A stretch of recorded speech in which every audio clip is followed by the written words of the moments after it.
Support for Wisconsin Public Radio comes from Wollersheim Winery, Distillery, and Bistro, where Wisconsin wine and spirits are all made on site, open year round. More information and store hours are available at wollersheim.com. Support for WPR comes from Stafford Rosenbaum, a Wisconsin-based law firm with 146 years of commitment to practical legal solutions for businesses, nonprofits, and families. StaffordLaw.com.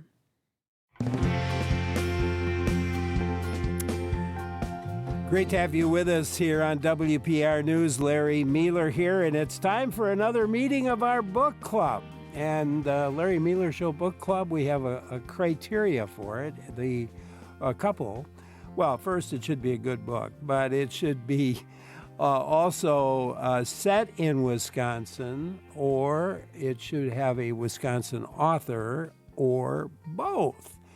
And we have the trifecta here with Michael Knoelder, the author of our book today. He grew up in a Wisconsin River village. He lives a few miles from the river in rural Dodgeville. Michael taught high school in Dodgeville for 30 years, during which time he published a novel for teens. That one was called Callie's Way Home. And as we talk with him about his latest novel, it's titled Bridgeton. What are your memories growing up in a small town in Wisconsin? Have you spent lots of time on the Wisconsin River, maybe? Give us a call. The number's 800-642-1234. It's 1-800-642-1234. Or send an email to talk@wpr.org. Again, love to hear from you. Michael Knoelder, welcome. Thanks for joining us today. Thanks, Larry. It's a privilege to be here. Well, I was privileged to read your book, and I enjoyed it very much. What inspired you to write it? Well, I'll talk a little bit about the origins, and it really began in my teaching career when I had lots of students who were interested in varying degrees to what I might be saying. And I would tell them stories to interest them, entertain them, also to try to inspire them to write better narrative essays. And so I would present instances from my past, some made up, some exaggerated, but that's how storytelling works. And so I had a few of those made it into the book, some didn't. But then after I retired, I started writing some of those stories down. They were about these boys when they were 10 years old. And in that process, the three characters who inhabit this book arose out of my imagination: Mickey, Jimbo, and Lemon. And and so it was, in the beginning, just a coming-of-age story, which are very common types of fiction. Mm-hmm. And then as I morphed it into their lives as young teenagers and older teenagers, I said, I'm going to go for this. I'm going to take them to my age, which was around 70. And so then I strategically started presenting episodes, creating episodes that took them in along the way with those passages in the adult world. What happens after you get out of high school, marriages, having children, the work you do, and then inevitably the deaths that are around you. And so it became a story of time passing and death arising, and there are a number of deaths that I handle and that affect these characters. But in the end, they come together as 70-year-olds, not in Bridgeton, which is where they grew up, but in the Twin Cities, and they are, in a sense, have turned inward and are good friends who will sustain each other theoretically until they themselves die. Yeah, it's an interesting approach you took. I was fascinated as I was reading along. I was thinking, almost every chapter could be a short story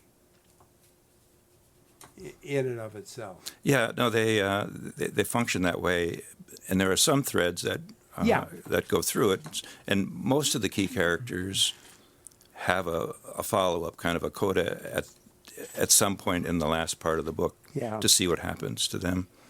but they are, but the key characters, particularly Mickey, who's the narrator for most of it, they sustain it as they experience these relationships. It's very much a character study of these three boys who grow into men. Yeah.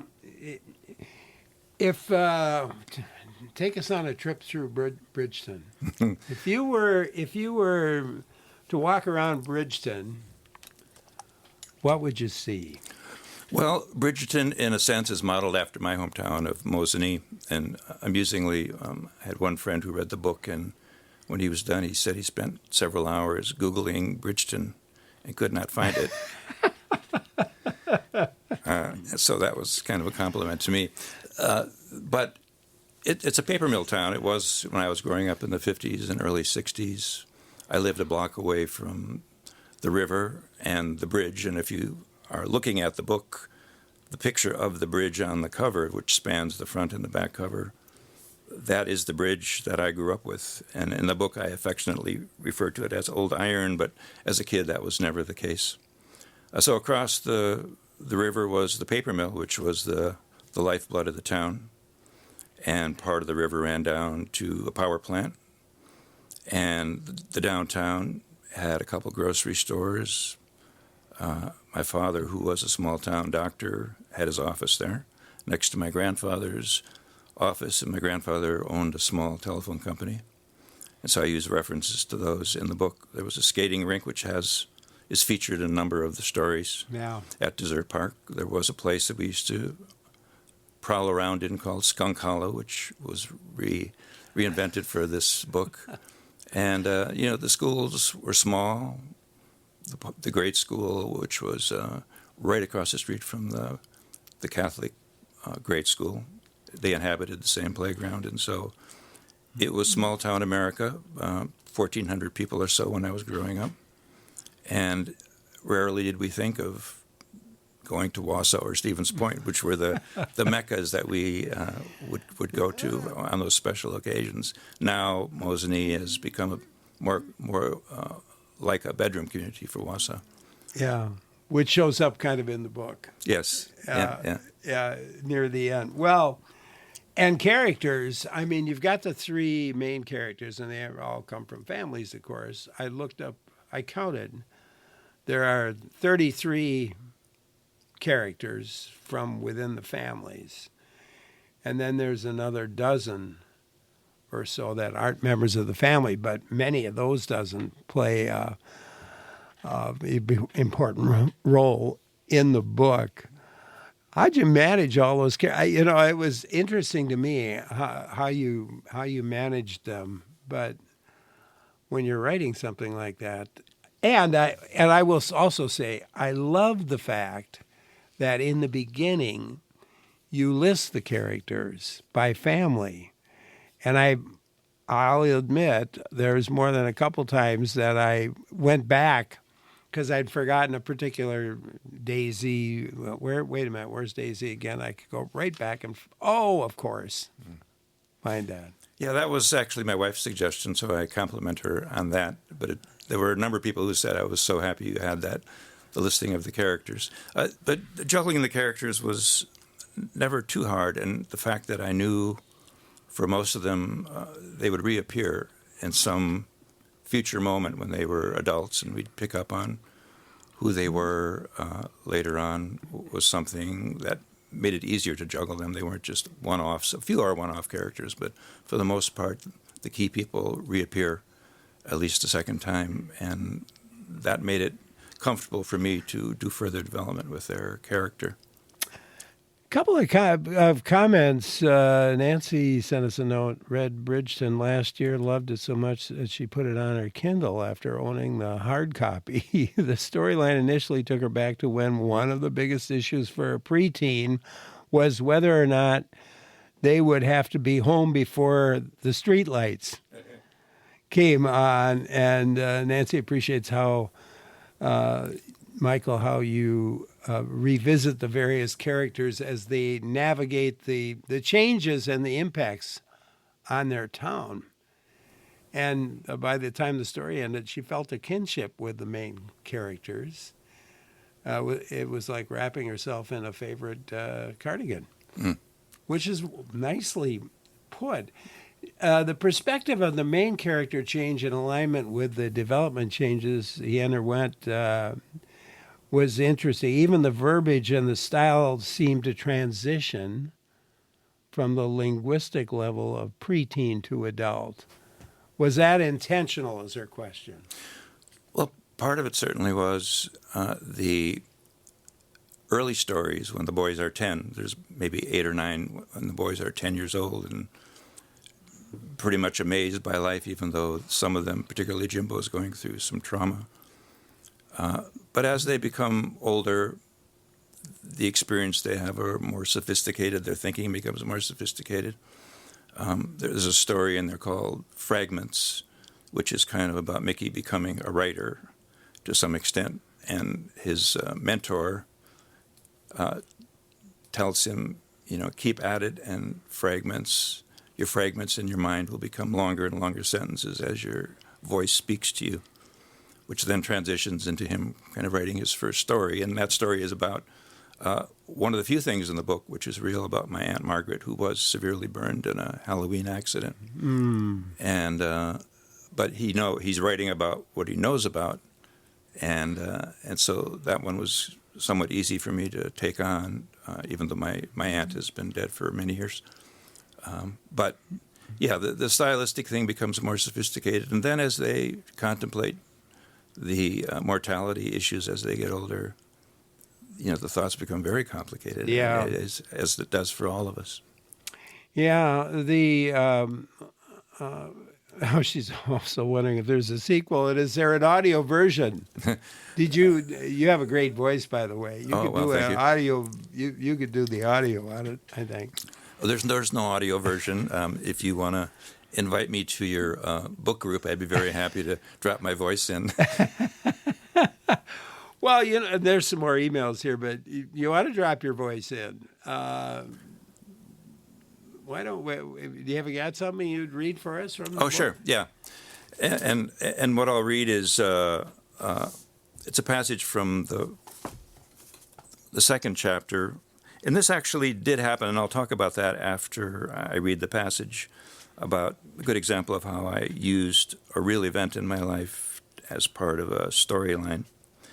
Okay, so here we go. It's the story of a little baby found on the kitchen table in Mickey's home. Mickey's spending the night with his friend Jimbo, and Jimbo's father is the town Doc McPherson. So here we go.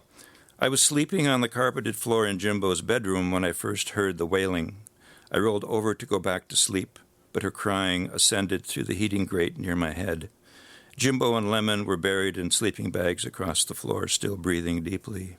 I rose and slowly opened the door, pausing on the stairs when I heard Doc McPherson's soothing voice. I'm so sorry, Bev. I peered into the kitchen, lit only by the under-the-cupboard fluorescent. Beverly Schuster was shuddering and gasping. Doc's flashlight inspected Lucy, the naked baby on the table, Beverly's 2-month-old infant. She lay motionless on her back in the middle of a turquoise blanket. The movement of Doc's light beckoned as Beverly leaned forward against the kitchen table, her hands clutching Lucy's legs, stroking them, pinching them. Lucy was soundless with a dull bluish skin tone. She drew me closer by her inactivity. Beverly rubbed Lucy's belly, pleading with her, Lucy, wake up. I stood next to Doc as he tried to console her. She was dead within seconds after she stopped breathing, Doc said. I had just nursed her 20 minutes earlier. It can happen that quickly. When I reached out toward Lucy, Doc's oversized paw enveloped my hand and pulled it back. Beverly noticed me for the first time and half smiled through her tears. Hi, Mickey. It's okay. You can touch her. Here, let me help. She cupped my right hand in both of hers. We fondled Lucy's fingers, sliding up her mottled arm to her fleshy neck. Beverly was no longer crying, whispering at my earlobe, Feel her face. I looked back at Doc, Lemon in front of him now, uncombed blonde hair. Sweeping over his forehead, Jimbo, burly and nearly a head taller than Lemon and I, at his dad's shoulder, both of them fully awake, saucer-eyed in awe at our first encounter with death. Lucy's eyes were half closed, unfocused, her mouth barely open at the corners. I caressed her velvet cheek with my index finger. My thumb felt no air from her nose, and the heat fleeing her body seemed palpable. Beverly sang lullaby and good night as she lifted my hand away and scooped Lucy up. She held her near my face, then Lemon's, finally Jimbo's. See? She stopped breathing, just like that. Doc, unnerved now by Beverly's actions, spoke very faintly, "Boys," and we moved to the back wall of the kitchen, 3 10-year-olds in white briefs, speechless, lit up by the faint tangerine of dawn edging through the kitchen windows. Doc finally escorted Beverly and Lucy away from us into his office. Now, a version of that actually happened to me. I was 12, and it was summertime, as it is for these boys, and I heard some noise from the kitchen, and I walked down, and my father was there with the woman who was his office worker in his small-town doctor's office, and she was wailing, and my dad was trying to comfort her, and her baby was on the table dead. It died of what they called then crib death, now called SIDS. And I didn't do anything more than just observe. The rest of the story that I've created here is manufactured for the benefit of the story and the character development. But certainly it's a memory that has stayed with me. You know, I'm glad you chose that piece. Because it's a beautiful piece of writing. And very touching. And here I see an email from Jane. The oftentimes poetic language and reminiscent storyline were really engaging. It was sort of like vignettes that could be read on their own. And she's going to recommend Bridgeton to her book club because they are all from this time period of the story, which of course started in the 50s. Right. Well, get a hold of me. I'd be very happy to join you in the book club discussion. Our guest today, Michael Knoelder, his book is Bridgeton, the title. And I hope you'll join in with your own thoughts. We have some more emails here as well, but you can join us at 800-642-1234. Or if you'd like, you could email us to talk@wpr.org. I'm Larry Mealer for WPR News. On WPR News, it's the Larry Mealer Show Book Club, and our book club selection this time around is from Michael Knoelder. He has written the book Bridgeton, a wonderful novel of basically of 3 friends growing up in a small town, the town of Bridgeton, along the Wisconsin River. Questions or comments for him, or maybe an experience of your own to share, the number is 800-642-1234. Or you could email us, the email address, talk@wpr.org. That's talk@wpr.org. And you were going to make a comment, and I just sort of broke in. Well, one of the things I was going to comment on was I think it would be natural for many readers to believe this is my memoir. Yes. Oh, I was going to ask you about that. Because I've, in a sense, deliberately thrown in a bunch of cues that would make somebody believe that. And in fact, towards the end of the book, I even mentioned, as Mickey's trying to wrap up this book as he's 70 years old, that he's trying to put the final touches on this memoir. But it's not a memoir. It's the spirit of it is a memoir-ish for sure. Yeah. But the only a few instances in my past made it into the book, and only a couple of characters. The rest is pretty much my own invention. But I think there's a lot of reasons why people fall in love with memoirs, especially people of a certain age, as Larry and I are sitting here, because we become very reflective when we reach a certain point in life about all the things that have happened to us, good and joyful and sometimes sorrowful, back to when we were young, and maybe they were pivotal moments in our life and sent us in a different direction, or when we're older, and that often relates to somebody important to us leaving us, often by death. And so it was very moving for me as a writer, and very entertaining as well, to write about those moments as these three guys move on from just being Bridgeton buddies to becoming adult friends. Yeah. Did you? I'll tell you on myself. I had 3 friends, boys that were friends of mine, and 2 of them have passed away. Roger is still left. But we did a lot of, similar things. I mean, going out and there was a hill that we would kind of go up at night sometimes in the summertime and just take a blanket and lay down and go to sleep and spend the night there. And our friendship has lasted. And the other 2, Dick and Jerry, they're passed away now, but I mean, we've all were friends for all those years. Yeah, it's such a common phenomenon, and some people aren't that lucky, like you were and are, to have friends that you sustain through the years. Often those friendships end at when high school graduation occurs. But,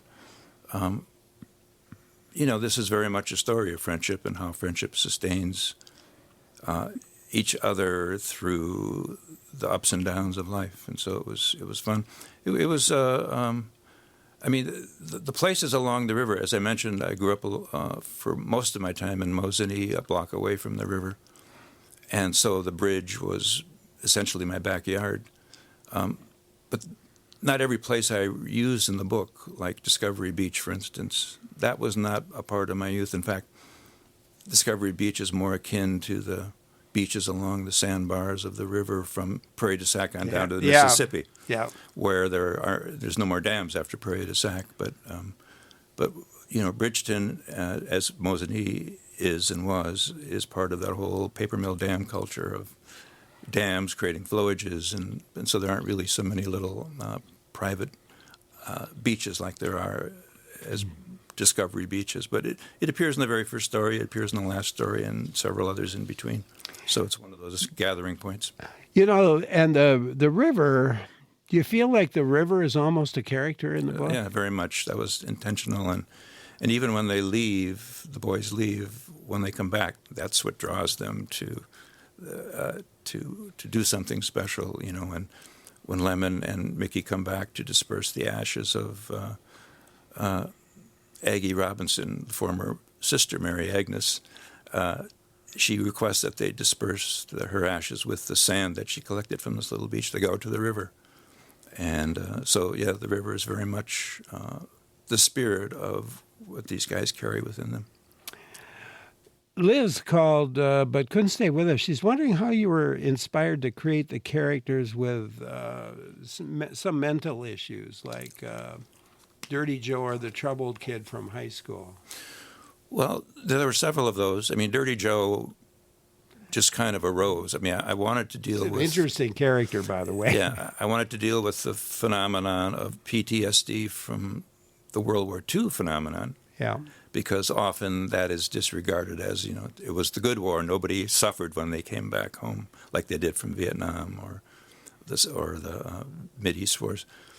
So Dirty Joe was this gentleman who was basically spent 3 years in a prison camp in the Philippines and suffered for the rest of his life until he got into a better place. He had to leave Bridgeton to do it. And so that just arose out of nothing. The Lemon's sister, Sarah Ruth, who has autism, came about in part because I wanted to develop more of Lemon's family, and also she's autistic, and in that era, autism just was not very much recognized. And then certainly there are others as well that I wouldn't go into, and the kid who is tormented and bullied, who rehabilitates himself, Melvin Trillip. That actually has an interesting origin, and I'll get into that if we have time to do that. Yeah, well, get into that. Okay, all right. Well, I was actually kind of in the finishing stages of many of the chapters, and this was in 2018 when the Parkland shooting took place in Florida. And as a retired teacher, I've always been haunted and tormented by shootings, mass shootings in general, but school shootings in particular really undo me to a great extent, and that took place. And, I had to figure out a way to do some version of that in the context of 1961, which is when that story of Melvin Trillip would occur. And so I took this kid who was bullied, and finally he reaches his end, and he's an expert marksman as a trap shooter, and he comes to school with his gun, and he's going to take care of the bullies. And Jimbo and the other two bring him down, but it's primarily Jimbo who can somehow get that gun away from him. But, 10 years later at Melvin's wedding, he says, I don't know how you did it, because I really intended to shoot somebody and take myself along with that. And he thanks Jimbo for having done that. And Jimbo, and Mickey says to Jimbo, why did you do it? And nobody else could have done it. He said, well, if he had shot somebody or himself, Bridgeton would never be the same for us. Yeah. It's it very how should I say? It was very impactful, and made me think about some of the same kinds of issues and the same kind of feelings I've had myself over the years as a teacher at the University of Wisconsin here. Mike emailed us. He was guessing Mosinee is the setting. As he read Bridgeton, you described it well, bringing out features, yet left the reader wondering a little bit about actual location. Crafting this the way you did allows the reader to imagine the place the story might be in their own hometown. Mike grew up in Iowa, and the story is related so well to any town in Midwest America. Nice, thanks. Yeah, I felt that way, that there was a universality about the town, even though it was very specifically Bridgeton/Mosinee. but I think the characters could be any town in America, and what happens are just variations of what happens in any town in America. Obviously, the 1950s and the early 60s were a different time than the current moment, but it was simpler, but not necessarily more innocent. Let's talk about those characters a little more, the three main characters. I'm not sure that we really zeroed in on how they're different and yet similar. Well, there are the three, and Mickey is the narrator for all but two of the stories. And he is level-headed. He has a father who is very brusque, but also a deeply caring man. And Mickey kind of takes that on. He's kind of a caretaker personality. One of his two best friends, Lemon, is just super intelligent. He's just like a genius type of a character. Graduates high school early and becomes an orthopedic surgeon. And he marries and lives happily ever after in one sense, and he's very successful. But as a boy, everybody just knew he was really smart and could figure things out very quickly. Jimbo, the third, is really the tormented one.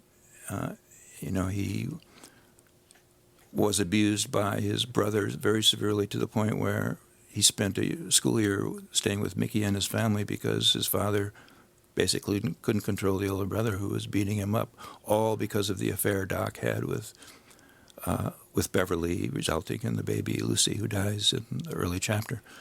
And so Mickey is the linchpin between the two.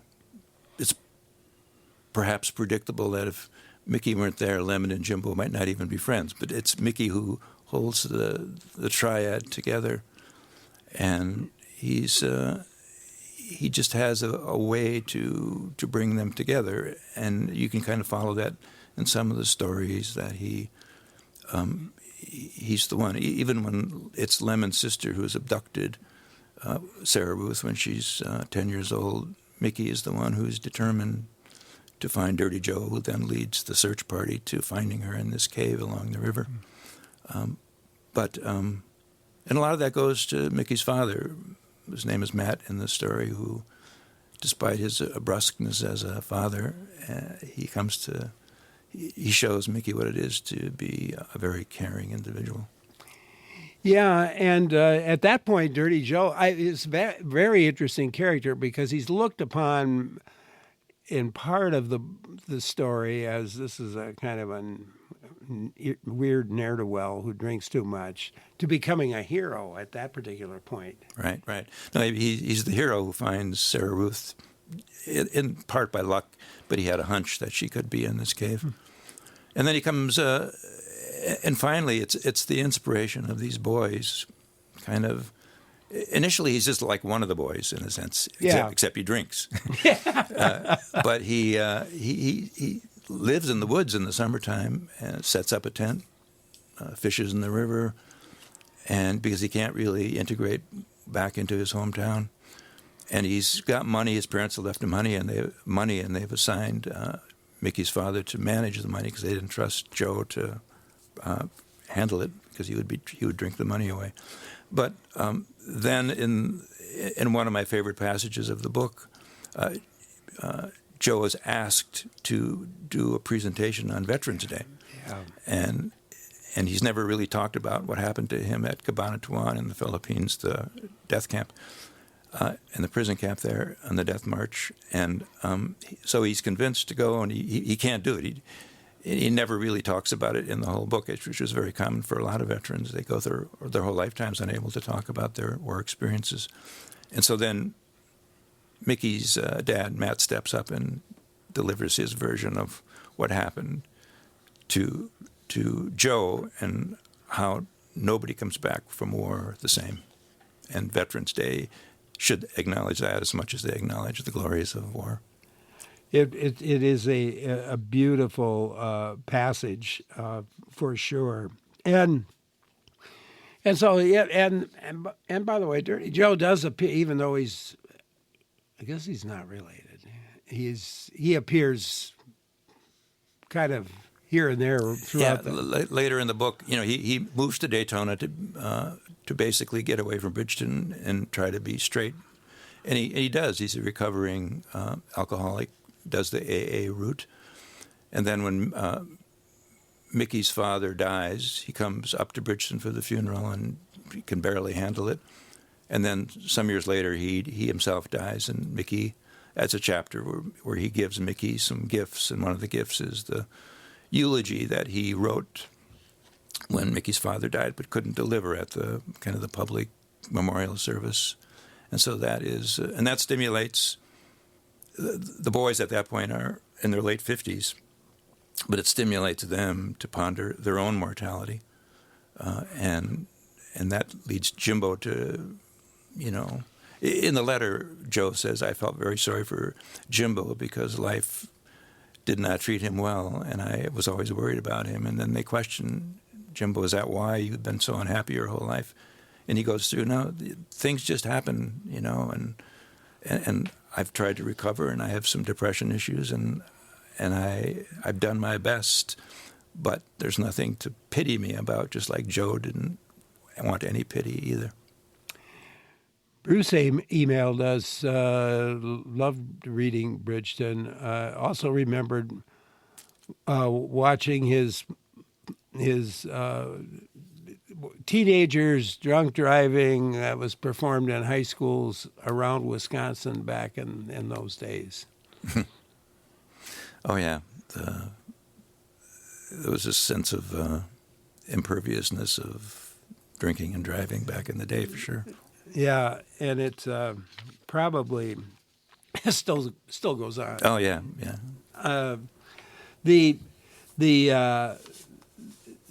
So Jimbo viewed Bridgeton quite a bit differently from the other two, and Lemon and Mickey had different. I mean, they all had a little different view of Bridgeton, didn't they? Yeah, for Mickey, it remains with its limitations, a very peaceful place. His parents stayed there. His father was a local, never left the town except to go to the war and to go to college, came back, had a good job at the paper mill, loses the job, gets another job at another paper mill. His mother is a nurse at the Wausau Hospital, and so it was just kind of this normal hometown. For Lemon, it was as well, but Lemon is just so gifted intellectually that he views it in a different way. But his sister never left town, and so there's a sense that he's always trying to rescue and save his sister. But for Jimbo, his father came there before Jimbo was born, so he becomes a lifer. But for Jimbo, who is, afflicted by depression and just widespread unsuccess in life, it's difficult for him because he feels like he's a failure. But his father, Doc McPherson, really becomes, in the end, even though his father kind of ignored him as a child in many respects, his father becomes then his savior because he teaches him the craft of woodworking. And that becomes Jimbo's gateway into a very happy, late-in-life time for himself, and he becomes a real master craftsman selling furniture.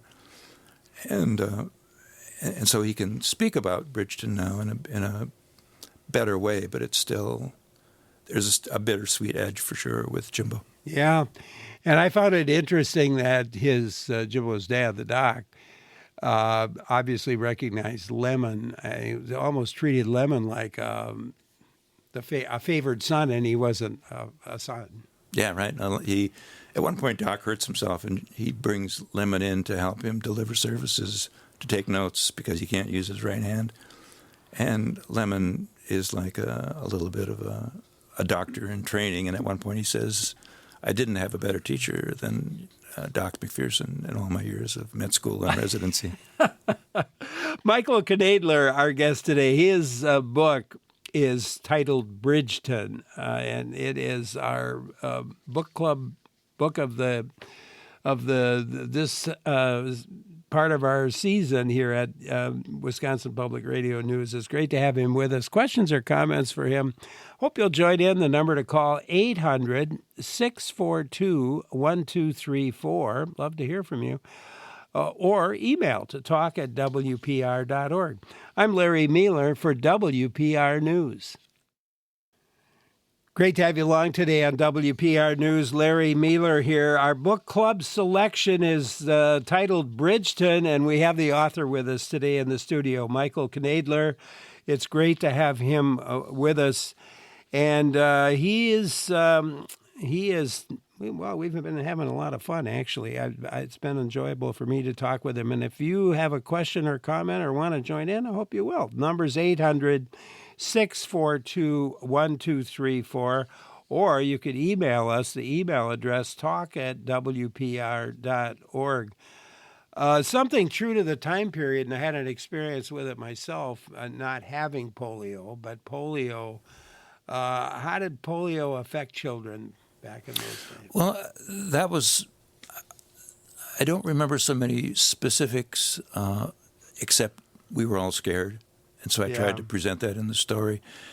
I did have, I wasn't really a friend of hers, but 2 blocks away there was a girl who did die. And I didn't visit her in the home like I present in the story, where he overcomes his fears and confronts this girl in bed on the brink of going into the hospital, to go into the iron lung, and she doesn't survive. But it was just like something in the air. We were all afraid. Everybody would talk about it and was afraid to talk about it at the same time, because you didn't know how it could be transmitted. It was just like this powerful force. And so I tried to present that in the story. All you have is hope. And because at that point, that's all you felt you could do was hope. Interestingly, at that point in the story, Lemon, who is a real scientific guy who becomes a doctor, goes to the Catholic school, and they pray to not get polio, and they ask God, don't bring polio to us. And at the end, when this girl dies from polio, he becomes very disillusioned as a 10, 11-year-old. You'd think, well, that's way beyond his thinking as a 10, but he's just a really bright guy, and that becomes his... He said, I don't want to go to the Catholic school anymore. I want to go to the public school because praying did not do anything to solve this problem. I'm going to be a scientist, and those are the people who actually solved it. Yeah, it very affecting. There were some really joyful parts in ways that I smiled about, and you tell it so well. There's, I think it might have been you have three sort of segments. There's their young period, and then the middle period is sort of like high school, and then the third period is they're in their 40s, starting at that point, roughly. But in the first segment, the first section of the book, I think it's the last chapter when you talk about 6 feet of snow. Yeah, that was to me. That was. I mean, there were some serious things in there and some excitement, but also a lot of joy. And it reminded me of... Yeah, it was very much a tribute to the phenomenon of a cold, snowy winter, which I remember there being a lot of snow. I mean, it's so different now where there's much, much less snow. And they are... it's an extraordinary snowfall, and everybody's off of school, and he's part of a group of what are called the junior snowboys. They just go shovel out the driveways and the porches of the people who can't get out and do it themselves.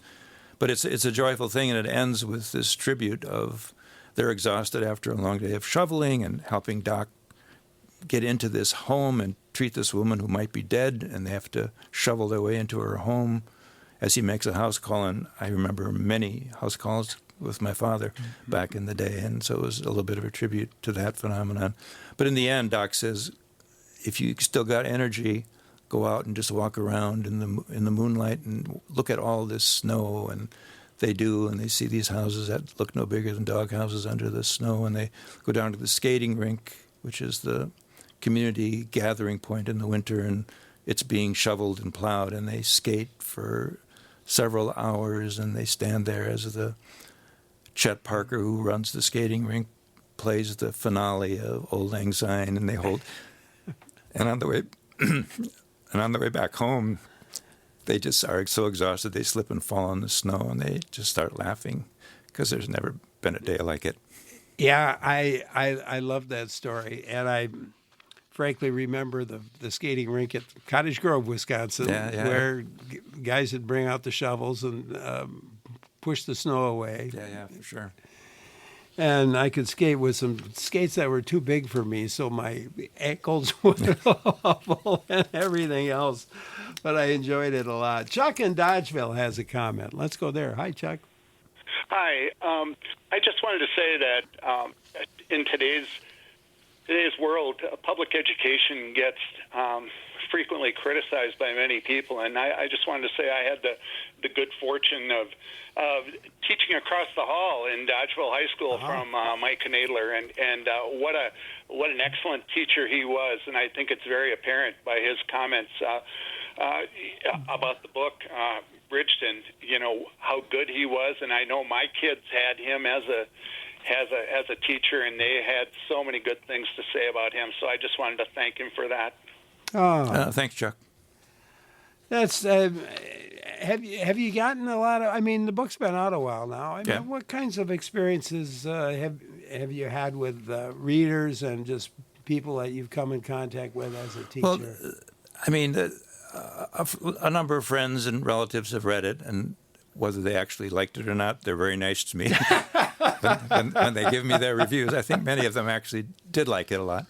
But some of the most heartwarming are people I've never met who picked it off a library shelf and read it and said, wow, I couldn't put it down, sort of a thing. And so I feel that it accomplished what I was trying to accomplish.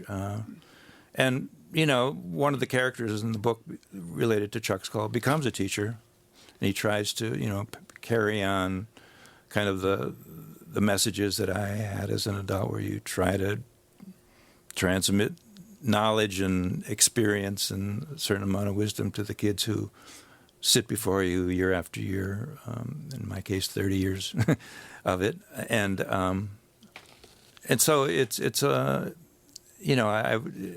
teaching is a very undervalued profession. And so I wanted to honor that to some extent in the book. It's always a pleasure for me to get sometimes a letter, other times nowadays more likely an email from a student I might have had even 10, 20 years ago.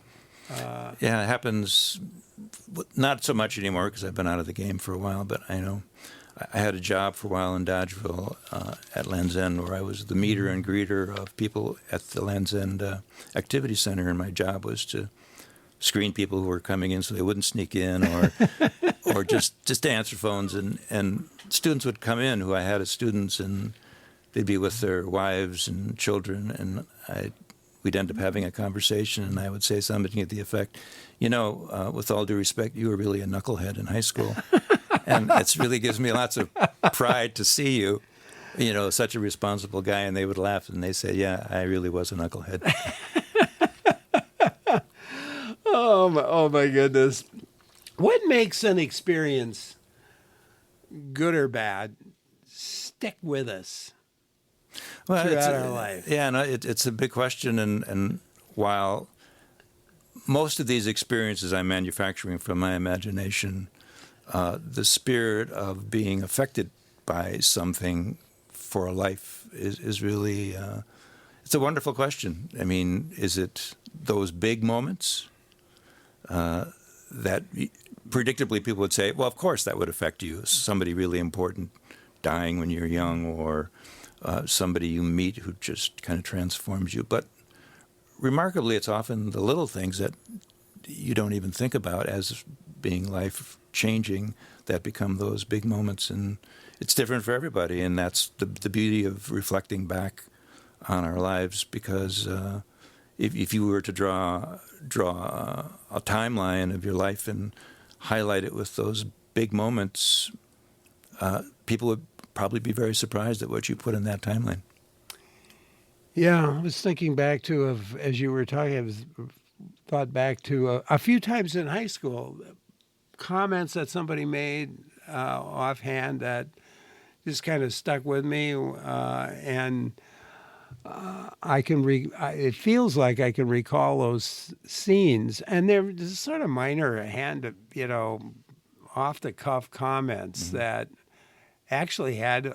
Here I am all these years later. I can still recall the situation and what was said at the time. It happened. I had to be, all teachers are aware of what you say and what you don't say, because you never know what's going to linger on with the student later. But on more than one occasion, I would see a former student, and he would say, when you told me at the end of the course that I finally got it in my final paper that I wrote for you, I felt so happy. And I was saying, well, what about the rest of the semester when you didn't get it? But he said, it just took me a long time to figure it out. Yeah. So you never know what that comment will be that will trigger some great memories. So what's next for you? Are you going to, other person emailed and said, are you going to do a sequel? I don't know how you'd sequel that one. But. Well, it would have to be much different. It would be, these guys are alive. Some of the people who were important are no longer alive. But it's a possible. I think the phenomenon of what happens to people like me or anybody else of my vintage, what happens to us as we get old and try to figure out a great way to live out the rest of our lives is pretty important. And so just tracing them for a few more years would be interesting. I think it'd be fun. Michael, thank you so much for taking time to be with us today. Boy, it flew by. Yeah. Thanks so much, Larry. And thank to all the listeners and people who wrote notes. Yeah, I'm sorry we didn't get to all the comments, but that's the way it goes sometimes. Michael Knoelder, our guest, and his book, take a look at it. It's titled Bridgeton, set right here in Wisconsin. And, of course, Michael is right here in Wisconsin himself. So it was great reading it and great having him with us today.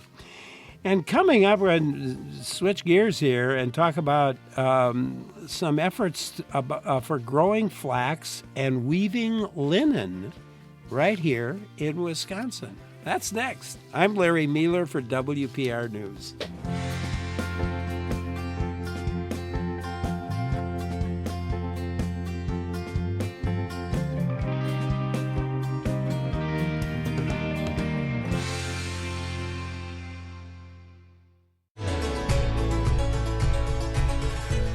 Great to have you with us on WPR News. Larry Mealer here, and we are turning our attention to really a cool topic, I think. Flax. You know anything about flax? We can grow flax really well here in Wisconsin, I think. And you know what what linen turns into? Well, flax can turn into linen. Let's put it that way. And we're going to talk about growing flax and producing linen with a couple of guests. One of them, Jessica Becker, in the studio with us. She's the interim director of communications for the Wisconsin Academy of Sciences, Arts, and Letters. And, important for this show, she manages the outreach and communications for Midwest Linen Revival. Jessica, welcome to the show. Thank you so much for having me. Great to have you with us. And also with us is Leslie Schroeder. She is the founder of Midwest Linen Revival. And yeah, Leslie, you got a big job too. Thank you so much for joining us today. Thank you, Larry. And I want to say happy Juneteenth to you and all of your listeners. As well. Thank you very much. Let us know as we talk with our two guests what you'd like to see in terms of, this is a textile we're talking about here, textile production in Wisconsin. How much do you think about maybe where your clothes come from, or who makes them, or who makes your bed sheets? Give us a call. The number is 800-642-1234, 1-800-642-1234. Or you could email us to talk@wpr.org. That's talk@wpr.org. Jessica, what's the Midwest Linen Revival? Well, thanks for asking. We are working together. Leslie founded Midwest Linen Revival, Yeah. and we're working together right now to produce Field to Frock, which is a series of events to bring people into the conversation about, what is happening in the Midwest with linen and textiles. The revival word is actually interesting because it's bringing back our connection with our textiles and reviving that agricultural possibility for growing fiber that can be used for clothing here in the Midwest. You know, that goes, the whole concept of linen itself goes way, way back, doesn't it? Right. Tens of thousands of years, actually, people have been growing this plant and using the fiber for it. And as you said in your introduction, flax becomes linen. People right now are more familiar with flax as the seed, which is also super good for you. Yeah. And it's the same plant. But here we're talking about a different strain for the stem and where the fiber is coming from. So you can't get a good seed out of you need a certain type of flax to make really good linen. Yeah, everybody wants to know about dual crop opportunities. And, it could do both, but neither well. So you can have, your oilseed varieties that are creating a lot of stem and use that, the oilseed varieties creating a lot of heavy seed set. And from that, you can, of course, eat it. You can press it for oil. There's all kinds of other product opportunities there. But the stem of those oilseed varieties are shorter, and then when they're harvested that later, they're a little stiffer. So there's secondary textile opportunities there. But when we're talking about garments, then it is a different strain of the same flax plant, but with a longer stem and harvested earlier. Okay, makes sense. Mary Kay in Kenosha with us has something for us. Let's go there. Hi, Mary Kay. Hi, I'd like to talk about textiles. We need to grow cotton because cotton is the most comfortable fabric. We can use wool, paper. I got a beautiful hat made out of paper. You'd never know it. It looks like lace. Hemp, reeds for shoes. We can have recycleries where you can recycle old clothes and turn them into other fabrics like clothing, shoes. Yeah, that was, well, Mary Kay's go here. ahead, Leslie. You got a pretty good list there, but you did not have flax on your list. And that is a plant that grows really well in Wisconsin's climate.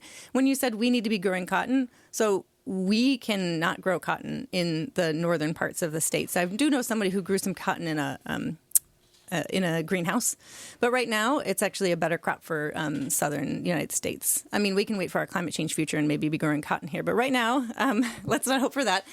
Flax is actually really well suited for the Midwest. And linen itself, I mean, I guess linen doesn't have to take a back seat to cotton. I mean, linen has some advantage. I mean, there are probably advantages and disadvantages. Might as well talk about those. Sure. Actually, cotton requires a lot more inputs and pesticides, and support from the processing of it uses a lot of water.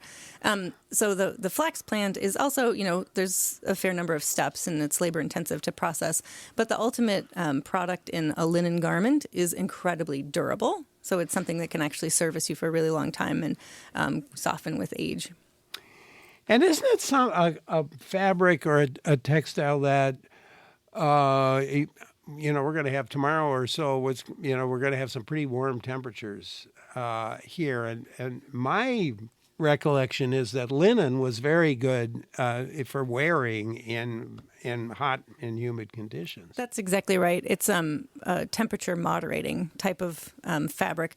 People have often used it historically as an underlayer to their scratchy wool garments. So it's actually the word linen cognate with the word lining and lingerie. So as an undergarment was people used a lot, but also as, you think of those, hot summer days, linen can serve you really well.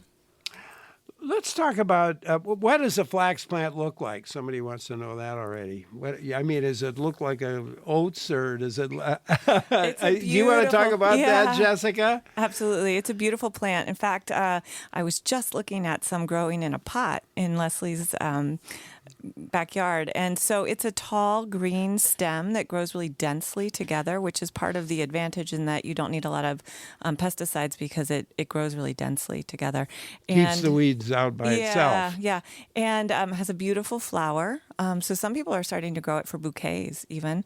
It has a really pretty kind of cornflower blue flower, and it doesn't need to be pollinated by bees, but it does attract pollinators. So that's pretty cool. I do like the flower, too. That's a pretty blue flower. Grace in New Glarus has something. Let's go there. Hi, Grace. Hi. Glad to hear this topic, and I wish I could participate in all of the events this weekend. It would be tons of fun. Another fiber, and one that is native to North America, is milkweed. Milkweed has absolutely amazing fibers. California Indians used milkweed to make nets up to something like 3 miles long for catching rabbits. And some of the remains of some of those nets are in museums, and they are literally hundreds of years old, and they're still, if they're not exposed to the elements, they stay strong for a very, very, very, very long time. Yeah, thanks for bringing that up, Grace. So milkweed and also dogbane and even the linden tree and the nettles are all bast fibers, just like flax and just like hemp, which means all of them, the fiber is coming from the stem of the plant. And one of them, the stinging nettle, is also, tasty edible. But we're having the film, the nettle dress, which is one of the elements of our Field to Frock festival. And that's somebody that spent years, it's a documentary, harvesting the nettle plant and then hand processing it and spinning it, weaving it, and makes a garment. Maybe we need a little more information about the events itself, and we'll get to that in just a minute. Leslie Schroeder and Jessica Becker, our guests today. Jessica is the outreach and communications person for Midwest Linen Revival, and Leslie is the founder of Midwest Linen Revival. I'm Larry Mealer for WPR News. Taking a look at linen today on the show, growing flax and weaving linen in Wisconsin. There's some efforts by some people, and especially Leslie Schroeder and Jessica Becker, to get this get this going a bit here in our state and in the Midwest in general. Leslie's the founder of Midwest Linen Revival, and Jessica manages outreach and communications for Midwest Linen Revival. And again, you can join in too. Number is 800-642-1234. Email to talk@WPR.org. The reason for this revival, I think, is to kind of develop stronger interest among farmers, I suppose, in part. Yeah, if I could for a moment, Larry, tell you a sad story about the current state of our textile industry, which is very heavily environmentally consumptive. And it's mostly because of the synthetics in our garments. So it's very extractive, petroleum-based products. It's our polyesters and our nylons. And then as we're wearing them, little bits of microplastics are breaking off into our water as we're laundering them. So 30% of microplastics in water right now are coming from our clothes. And then, of course, end game, that synthetic garment just sits in a landfill. We see really ugly pictures of them like washing up in the oceans, right? So we have this really big problem from, the whole life cycle of our current garments. So it's not just about, the flax being an amazing opportunity for diversifying our agricultural economy with a relatively easily sustainably grown crop that works well in a lot of different small grain rotations. It's because we have such a big problem with our current textile industry. And then what we're talking about when we talk about like slow clothes and bringing that home to, the more hand-spun, really tactile experiences is just, it's a touch point, it's a connection point for starting to think about our garments and who grew your clothes. Yeah. Well, let's talk about, I don't want to leave without talking about this event in more, these events in more detail, Jessica. So fill us in on what people are going to be able to see and so forth. All right. Well, starting tomorrow, for those of us in the Madison area, we have a series that we hope kind of offers a bunch of ways to enter into this conversation. And so, whether you're a maker, a DIY person, an artist, a textile enthusiast, or an agriculturist, a small farmer, or a local foodie, or a fashionista, someone who just is interested in building community. We have a series of events that starts tomorrow on campus, actually, at the Allen Centennial Gardens, the opportunity to see natural dyeing and plants that they've been growing there and how that's done. And then we have a special behind-the-scenes textile tour in the Helen Louise Allen collection on campus. There's 2 tours. And then on Saturday, we have a really wonderful chance to get out into the field and see this flax growing. And we'll have someone there from the Low Tech Institute, as well as Leslie and others, tabling with a lot of information and demonstrating how the small-scale processing can happen if you were to grow some flax in your own backyard and you wanted to spin it. So that processing will be demonstrated, but it's also just a fun way to get out in the field. Can I throw in a couple other folks that are present there? Is also tabling is partners like the Textile Arts Center and Fibershed Heartland and folks from the UW Extension and Madison Weavers Guild. So there's a lot of good conversations that are going to be happening that Saturday morning. That's from 10 to 2, and it's at Troy Gardens. And all of these events are free, I should mention. And we then, in the afternoon on Saturday, have 2 back-to-back events in the Aubergine space across from Willie Street Co-op on Williamson Street. And those are really the chance to see some really expert spinners use flax, and even you can try it. We've got 3 spinners coming, and then we've got a mending workshop. Leslie, what are the names of the spinners? You want to do a shout out to those? Yeah, so we've got Bee from Babe's Fiber Garden. We've got Evie from Jillian Evie. She's put out a lot of YouTube videos in the how-to world of handmade textiles. And then we have Emily with the Madison Weavers Guild, all super deeply knowledgeable spinners there to show us that magical moment of when it goes from flax to linen. And the website, what's the website that people can go to just to learn more on? Yeah, so you can learn a lot more about all of this stuff at MidwestLinenRevival.org, and you'll find the full schedule for Field to Frock. And I'll just mention the last 2 things on Sunday. We've got a happy hour fashion show at the High Noon Saloon. This is a free event. Doors open at 4, and we want to show off how fabulous linen looks on all sorts of people and bodies, all ages. And we've got a great collection of vintage and new linen from some of the shops around town. So I'll mention Still Goods and the Good Style Shop, as well as the maker, Emily Pop, who makes clothing from old linen textiles. And then the final event we've already mentioned is the Nettle Dress. It's a documentary, and it's screening at the Art and Lit Lab at 7 p.m. So we've had some amazing partnerships to make this possible, and we have funding from Dane Arts, from the Willie Street Co-op, and from Wisconsin Farmers Union that we're really grateful for. Yeah, Midwest Linen Revival. And Maya in Clintonville has a comment, I think, that relates to all this. Let's go there. Hi, Maya. Hi. Hi, my name is Maya. I was just calling in because I think it is so amazing to hear people locally talking about having resources like clothing that are actually from somewhere that you know of. I know that I have young children, and when I go to the store and I buy things, I always look at, like, where was this made? It's always in other countries, but I do really love it when I go to a local shop and I buy something that says this was made in the U.S. But to have something made, like, locally in Wisconsin is even more amazing. It's just really great to see all of these people realizing how valuable it is for us to get things locally.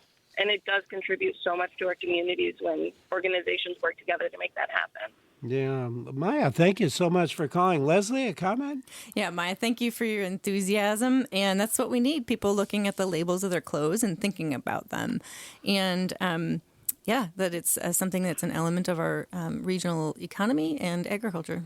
And you've been working, Leslie, with farmers in southern Wisconsin to help them to grow flax. Tell us more about that part of your work. Right. So right now we're growing at a really small artisanal hand scale because we do not have the processing equipment that could handle it at a larger scale. So there's all kinds of elements that need to be brought up almost simultaneously. And that is seed supply, and that is farmer knowledge, and also that processing equipment. So every one of those we're scooting forward a little bit at a time. Yeah, it sounds like it could be a chicken and egg sort of thing. Yeah. Maya's comment reminds me of that because, of course, we need people saying, "Hey, we want this," in order for there to be the interest in growing the flax and in building the infrastructure. And so it's important to have all those things moving forward. People paying attention, as they have started to so much recently with the local foods movement, paying attention to where your food comes from and where your clothes come from. Yeah. Jeff and Barry Mills couldn't stay with us, wondering if you've heard of using linen cloth to store vegetables. I don't see why not. That would be really interesting to learn more if there's something about just the breathability or... Yeah, I don't know either. So that's what we could think about or look into. Jeff probably may have some knowledge of that. Granny mailed. He's an avid bread baker, uses flaxseed couche to help bread dough in a chosen shape as the dough ferments. Is there a best way to take care for a couche? I don't know about that, but I do want to say that flaxseed is really good for you. So that plant is offering us a lot. Yeah. Yeah, I think that's a good way to put it. Well, how much would we need to get a plant of some sort that could develop? Yeah, that's a really good question. And I think that one thing is siting some of the processing facilities on a rail line so that it can be pulling from, a larger region. There is equipment that when I toured Normandy in France, where most of the world's linen is coming from, their big giant scutching facilities are by this manufacturer, Deporté, and they're kind of like the single one that you want to... That processing facility is the gold standard. Gold standard. Right. There's other smaller scale ones that people are working on, and that is what I'm interested in right now, is just sort of doing more proof of concept, stepping into it. And so I am looking to connect with folks who are interested in that kind of like tinkering level as we work our way into scaling up. Mm-hmm. Laura in Manitowoc has something that may relate to what you were just talking about. Laura, hi. Hi. I just wanted to be one of the voices that calls in and says, first of all, I want this. I'm not make any of the events this weekend. So what's the best way for me to really, learn about this? And I mean, obviously I can go to the website, but if I want to connect with people that are doing this and learn about weaving and learn about how to get the flax to weave and all of that, what's the best way to do that after this weekend, after this event?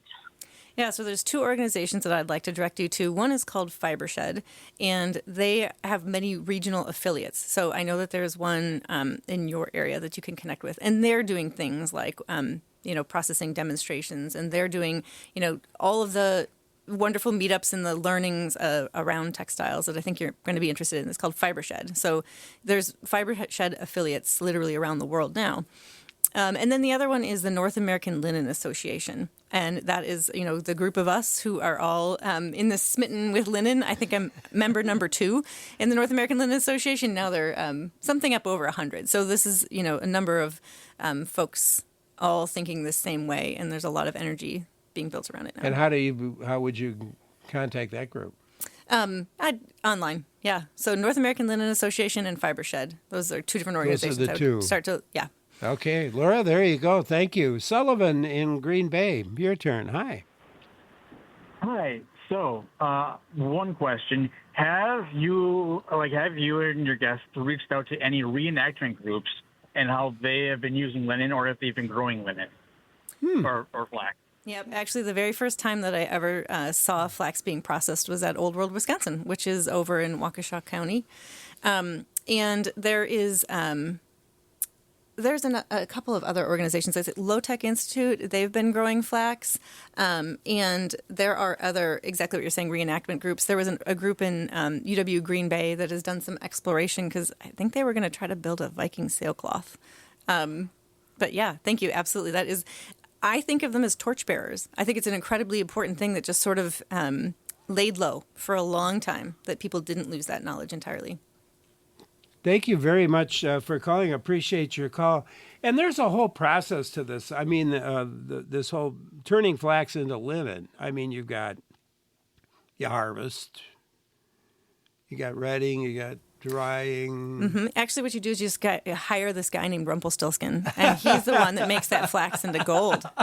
I don't know. Okay, no. Yeah, you harvest it by pulling the plant up, and the first step is this wonderful word retting, which is a slight decomposition of the plant, where the stiff inner part that's called the shive is starting to get separated from the fibers. So that's called retting, and that's one of the most important pieces to assess, to carefully learn about, because if it doesn't go far enough, it won't process well. If it goes too far, it just damages the fiber. And then all sorts of other wonderful words. It goes through the ripple, it goes through the break, the scutch, and the hackle. And each one of those are steps of cleaning the fiber. And once you've got clean fiber, it's called a sliver. And then the sliver is spun on a distaff. And it's a pretty cool process. And actually, we Wisconsin Life did a nice little piece that anybody can go to our Wisconsin Life and get some photos of and so forth, a description of it. Yeah, that was really wonderful. Maureen actually tried Maureen her hand at it. does a really good job of that. She was there using all the old tools and learning the process firsthand. It was pretty fun. Listener emailed us with a note that there's an event planned for August 2nd in Athens, Wisconsin, to highlight linen grieving and harvesting. It will be at the Red Door Family Farm from 10 to 2. Yeah, absolutely. Thank you for bringing that up, and I'll be there. It's hosted by Northern Pines Fibershed and Marathon County Farmers Union. Wonderful. Yep, that is one of the fiber sheds that is, as I mentioned earlier. Where can you buy locally made textiles and clothing? So right now we have a fairly small but functioning woolen economy. That I would follow up with some of the wool mills around here, like Utopia and Brown Barn and Blackberry Ridge. Those are places that you can buy yarn. The Madison Weavers Guild, sometimes their members that's another source that I would connect with for people that are doing handmade textiles. Another is the Driftless Tannery. They're doing hair on sheep hides and coming up with some really wonderful products. So have you ever made any of yourself? I've made lots of things by hand, but never 100% from my own linen. I've actually not yet. And you gave me a strand here. Mostly I wanted to impress you with the fact that fiber is really long. That's what makes it really unique. So I've handed Larry a little bit of a cleaned flax fiber that I grew. And so will you tell us about it? It feels like horsehair. It's a little bit, it hasn't been quite softened enough, but it's golden, It's where the name beautiful. The flaxen-haired Color. girl comes from, is that color. Mm-hmm. Well, and here we are out of time, which it really flew, didn't it? We'll have to have you back and talk some more. I'd love to hear your progress on this. Well, thank you. Over time. I think it's going to be fun to follow, and let's hope we get a vibrant industry going here in the state. Yeah, we guarantee it. It feels like the right place, right time. Leslie Schroeder is the founder of Midwest Linen Revival. Jessica Becker is the interim director of communication for the Academy of Sciences, Arts, and Letters and manages outreach and communication for Midwest Linen Revival. Well, it's great to have them with us. And next up, we revisit a conversation we had about clean, allergy-friendly design, and we'll hear from our executive producer, Jill Nadeau, heading that up next. And it's pre-recorded. I'll mention that as well. Thank you for listening, and stay with us.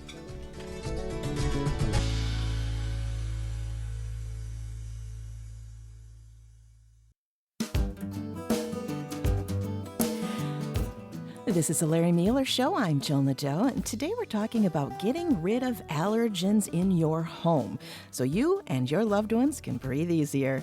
With us today is Robin Wilson. She owns a nationally recognized eco-friendly lifestyle brand and she is an interior designer. She has 20 years of experience advocating for clean construction and design methods through her firm, Robin Wilson Home. She's also the author of 2 really nice books on this subject.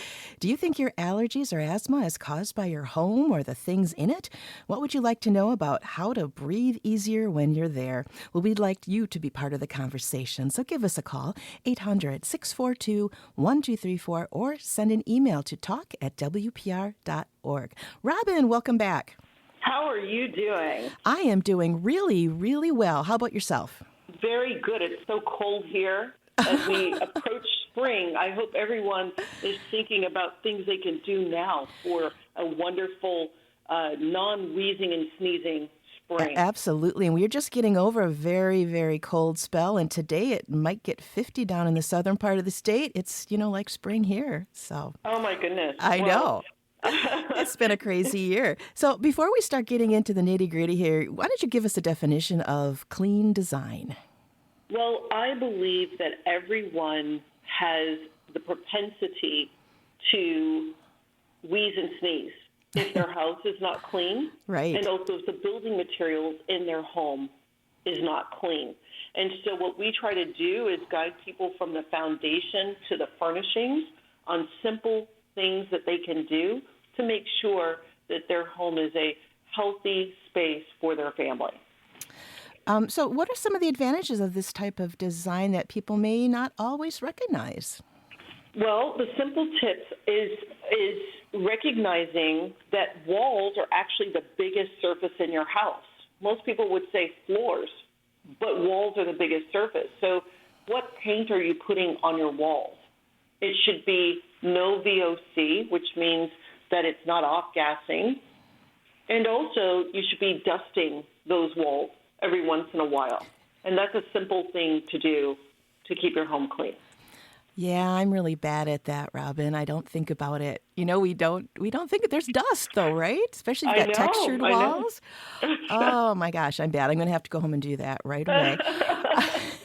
Well, I also tell people that we spend 1/3 of our life sleeping. Yes. And we actually have something we call the rule of threes. And the rule of threes is to ask someone first, when was the last time you washed or replaced your pillow? And most people start to grimace because they realize it's been 6 years, sometimes even longer. Ouch. I know. And so when we tell people that, we also then remind them that a simple pillow test is try to fold your pillow in half. If it bounces back, you're in good shape. If it stays in place, it probably weighs more now than when you bought it. Ew. Okay, thank you. Let's not go into details about why. Exactly. So then we go to the rule of threes, and this Yes. is a simple, clean design home tip. Every 3 weeks, you should wash the zippered pillowcase that's over your pillow. Mm-hmm. Every month, or 3 months, you should wash the actual pillow if it's a down alternative pillow. If it's a feather pillow, you might take it outside and I guess they shake it or something of that nature. Although I do recommend down alternative pillows. And then on an every 3-year basis, if you haven't done all those things, you should replace your pillow. Yes, absolutely. And I'll have you know that I just washed mine like 2 weeks ago. I feel so proud of myself. It's like I flossed when I went to the dentist, right? It's the same thing. That's right. So if you think about clean design, it's wellness for your lifestyle. Mm-hmm. It's simple things that you can do to improve your life and your family's life without spending a lot of money. And especially as we go into the spring season, sometimes people don't realize that they need to also check around their home in every room, even the unused rooms. Was there any water penetration into their space? And if there was, find out where it's coming from. Is it from the roof? Is it from the gutters being clogged? Those are some simple things you could do right now as everything is thawing out. And because that moisture can create mold, right? That's correct. And mold is something that can then trigger allergens or asthma conditions, which become chronic conditions for your life. Yes, for sure. Well, we've got a call from Angela in Partyville. Go ahead, Angela. What question do you have? Hi, I have a comment and a question. Okay. We moved into a new home in 2019, and the previous owners had 4 pets. And I used to have chronic sore throat, nasal congestion in the fall and the spring, but after we moved in, I started having it year-round. And I finally got my ducts cleaned, and that resolved it. I no longer had the issues. My question is, I'm noticing lately that the toilet paper that we use, and I've tried 3 different brands, so that creates like this little dust. And is there anything that you recommend about that or a type of toilet paper? Yes, I've noticed that too, Angela. It's annoying. Well, I wish I could go to the toilet paper manufacturers and tell them to stop doing whatever they're doing, but I have noticed it too. So the only thing that I tell people now is use a microfiber cloth, or I don't want to advocate for any particular brand, but do a quick dust up every day in your bathroom area where that dust does fly around.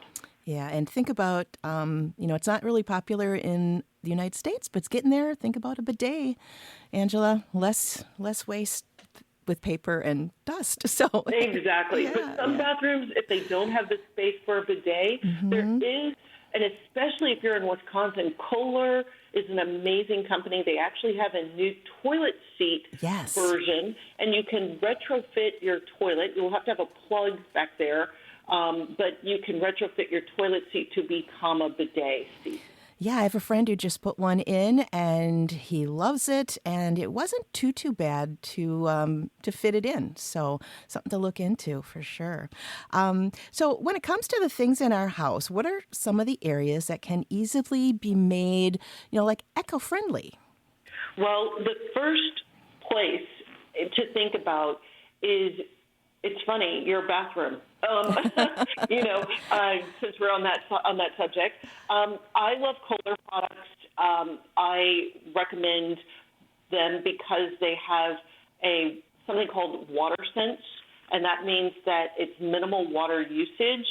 That they have filtration systems to actually manage the flow from your shower, and of course they have toilets that have 2 buttons or 2 settings, one for a larger flush and one for a smaller flush.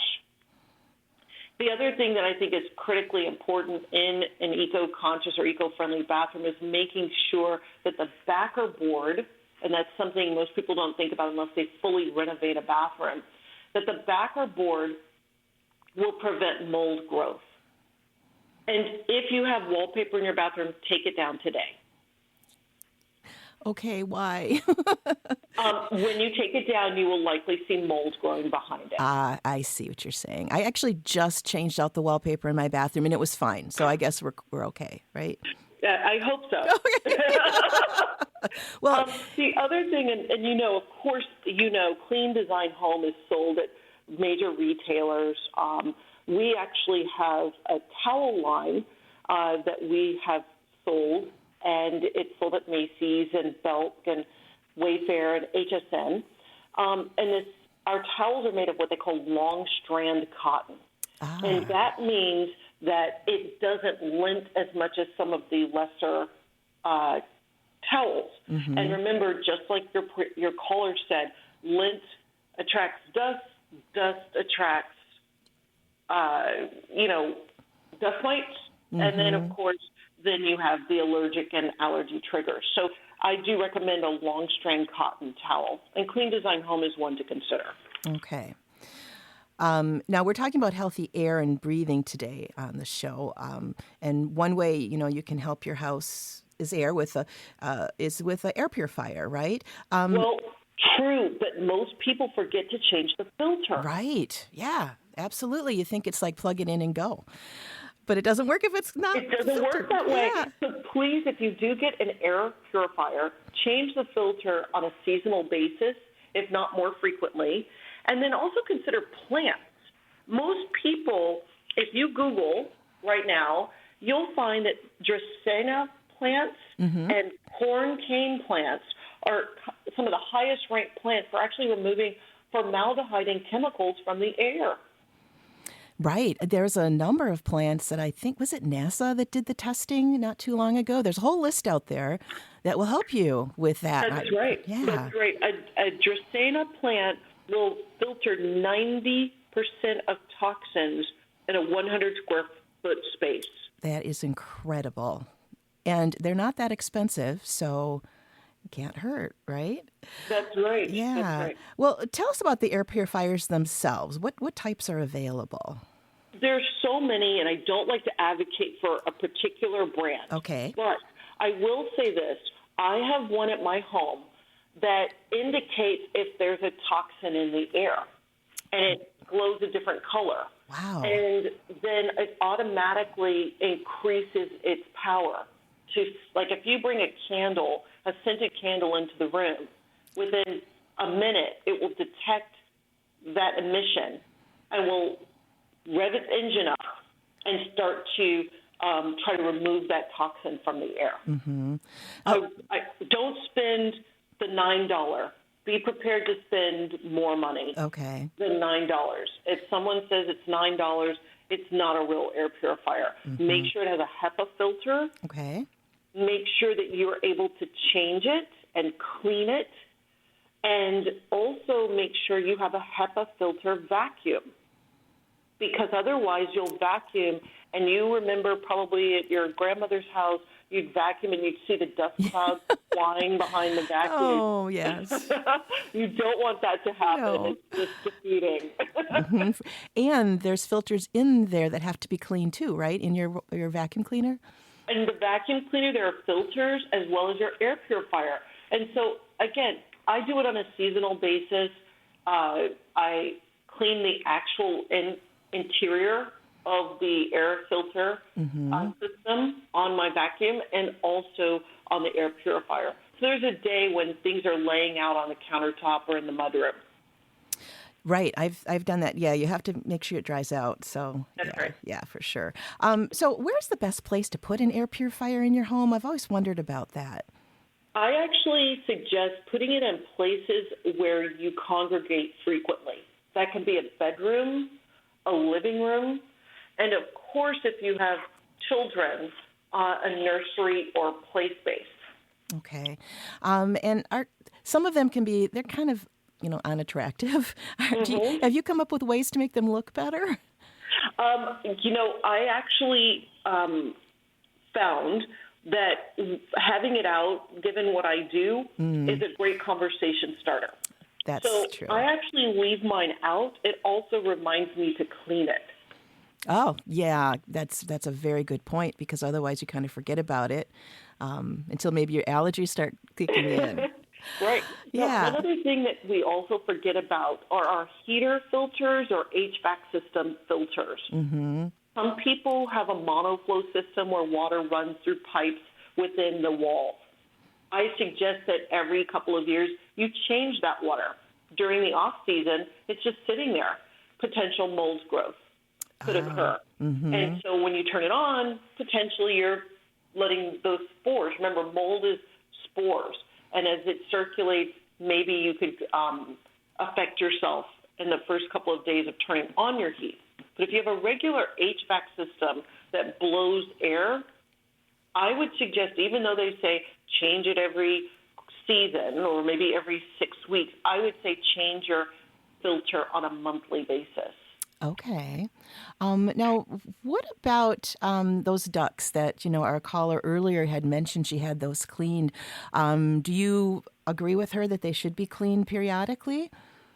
I do, but I also say that sometimes cleaning your ducts, it's not going to help. Mm-hmm. It depends on the system. Do you have a what they call I don't want to call it plastic, but do you have a metal or stainless steel piping system? Do you have a PVC piping system? Do you have a corrugated metal piping system? It depends on what's going on in your HVAC system. And ducts can sometimes look very dirty at the surface, but there's stuff deep, deep in there. So make sure that they're using an extension vacuum and not just at the surface. Yeah, that makes sense. Now, it like I said, today is nice here, and maybe some people are going to think about opening their windows. Is that good or bad for people who maybe are suffering from allergies or what have you? I think that everyone, if it's not too cold, if you can open your windows for between 1 and 5 minutes, at least one window in the house, 1 to 5 minutes a day, and let some fresh air in, you're doing a service to yourself. Oh, great. A lot of homes today are hermetically sealed, meaning we seal them as much as we can from outside, whereas older homes, they were breathing a little bit, to be polite. If you think about the oven cleaner, the bathroom cleaner, the air freshener type things, and scented candles and any other number of chemicals we place in our home, if we don't let it air out every day, every week, we potentially are creating a chemical overload in our homes. That makes total sense. We do have a call. Dale and Baldwin, go right ahead with your question. Hi, thank you so much for taking my call. Proud new grandparents and admire how protective our daughter is of our 19-month-old grandbaby. The question is with bath toys, the ones that you can squeeze in and out. Of course, she loves to squeeze get bubbles and then squeeze the water back up. But we notice that there are often pieces of mold, when we do that. So wondering about concern for that, how best to clean those toys. Great question, Dale. What do you think, Robin? That's the best question ever. I have I remember when my daughter was young, I went to a seminar about wellness for children's toys. And the physicians there said, throw them all out. I said, oh my gosh, I have these great squeaky toys that are distracting in the bath. And they said, throw them all out. But before you do, cut them open and see what's inside. After cutting open 2 of them, I threw them all out. Oh, dear. So the first thing to tell you is those are really cute little toys, but they have openings inside which allow them to float and make that squeaky noise. And unless you are extremely rigorous about cleaning them every single day or every single time they're wet, they will begin to harbor bacteria and mold. Okay, Dale, congratulations on being a grandparent, but Yeah, you're going to break your little kid's heart by throwing them away. Yes. Get the rubber duck that doesn't have a hole in it. How There about you that? go. Yeah. Forget about the squeakiness. Leave those for the dogs. Thanks for the call, Dale. Deb emailed us, and she wanted you to spell the name of the plant that you mentioned earlier as the number one best cleaning for indoor air. It's Dracaena. Sure. Dracaena, right? Yes, it's DRACAENA. And also the corn cane plant does formaldehyde removal. Both very readily available pretty much anywhere. So very easy to find. So thanks for that question, Deb. Vivian emailed, we were talking earlier about the toilet paper dust. She says you can keep your toilet paper off its hanger and just unroll it by hand, and that seems to create less dust. Okay. Yeah, it drives me crazy when it's not on the roll, but yeah, that's a good idea. The only problem with that, I tell her, is going back to Dale having a 19-month-old, you do that and you might end up with a toilet paper party in the bathroom. Or a pet, too. Yeah. Going back, we had mentioned candles a couple times. Now, I've heard things in the past about candles not being the greatest thing to be lighting in your home, and scented candles in particular. What are your thoughts on that? Well, I do believe that you should buy what I call a higher quality candle. The reason for that is they will typically have a cotton wick. They will not have any type of metals or otherwise within that wick, or that they will have a soy-based wax with a blend so it doesn't smoke as much. And also, they will not use hugely synthetic fragrances. They'll use essential oils instead. Okay. You do not want a petroleum-based candle in your home. You want beeswax or soy wax, and I recommend soy wax mix. The other thing is when you trim the wick, make it very short, you will have less smoke typically. If you take a very long wick. Okay, great. Well, thank you for that. And before we let you go, you've got a big announcement to share with us about your business. What's new here? Well, please tune in to HSN on February the 7th at 2 p.m. and also on the 8th at 10 a.m. I will be on HSN, and we will be doing some things for the top of bed and pillows. Oh, nice. Now, that's the Home Shopping Network for those of you who aren't familiar with HSN. Yes, Home Shopping Network. Yeah, exactly. It's wonderful. It's a 1-hour segment, and you can also go onto their website right now and type in Clean Design Home by Robin Wilson or just my name. Okay. And buy a few things right now. Wonderful. And for people who have, allergy problems with them or their family, it's really nice to know that you understand, right? I grew up a pan-allergic child, which means food, pet dander, smoke, dust, almost like the bubble child, right? And my mom, thankfully, found we had a regular pediatrician, but there was a holistic pediatrician that she went to. I guess euphemistically you would call it a hippie doctor. But I almost say it's like the Patch Adams. He wore a Hawaiian shirt. He had a ponytail. But this particular doctor said, you can raise a strong child or you can raise a child on strong medicine. His entire philosophy was about mitigating any triggers for allergic and asthmatic symptoms. In my book, Clean Design, Wellness for Your Lifestyle, we outline many of those options. It includes getting rid of shag carpet if you still have it. That was a big deal in the 70s. Oh, yeah. And then, of course, if your pet is inside, make sure they're clean. And the foods that we all eat. And as we talked earlier about, if your gutters are not clean, you want to make sure they're clean so water doesn't start to get into the walls, which can create a mold issue. Wonderful. Well, thank you so much, Robin. We really appreciate you taking time out of your extremely busy schedule to be with, and hopefully we won't wait as long to kind of have you back again. very appreciated. Thank you. Take care.